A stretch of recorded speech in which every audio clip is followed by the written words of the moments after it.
प्रकाशजी देशपांडे यांचे शुभ हस्ते श्रीफळ वाढून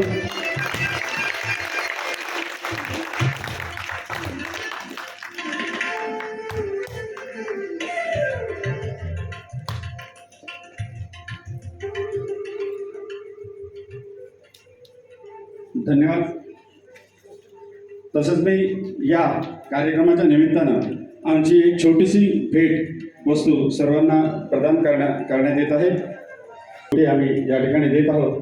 मी आमचे या सर्व नाटकाचे निर्माते सन्माननीय भूषणजी साटम यांना विनंती करतो की प्रकाशजी देशपांडे यांचा पुस्तक देऊन त्यांना सन्मानित करावं।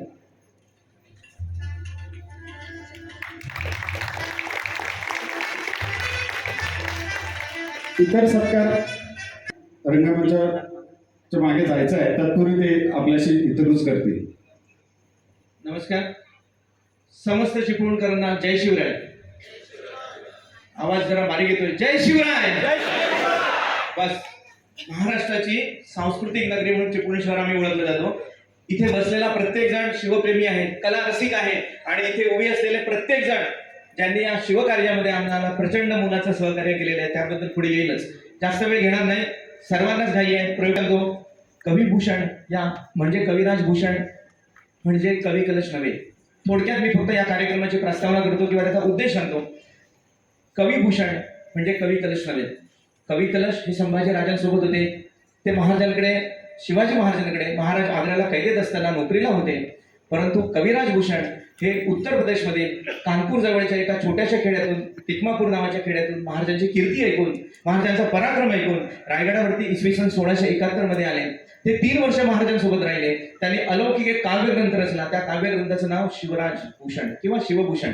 यामध्ये तब्बल 382 कविता रूपी छंद आहेत। हे सर्व छंद ब्रजभाषेतले आहेत। ब्रजभाषा म्हणजे संस्कृत आणि हिंदी मिश्र भाषा, परंतु यामधून जो त्यांनी वीररस छत्रपती शिवाजी महाराजांच्या जाज्वल्य पराक्रमावर उलगडलेला आहे, तेवढा वीररस भारतातला नव्हे जगातील कोणताही कवी कोणत्याही राजावर आज तागायत उलगडू शकलेला नाही, निर्माण करू शकलेला नाही, ही वस्तुस्थिती आहे।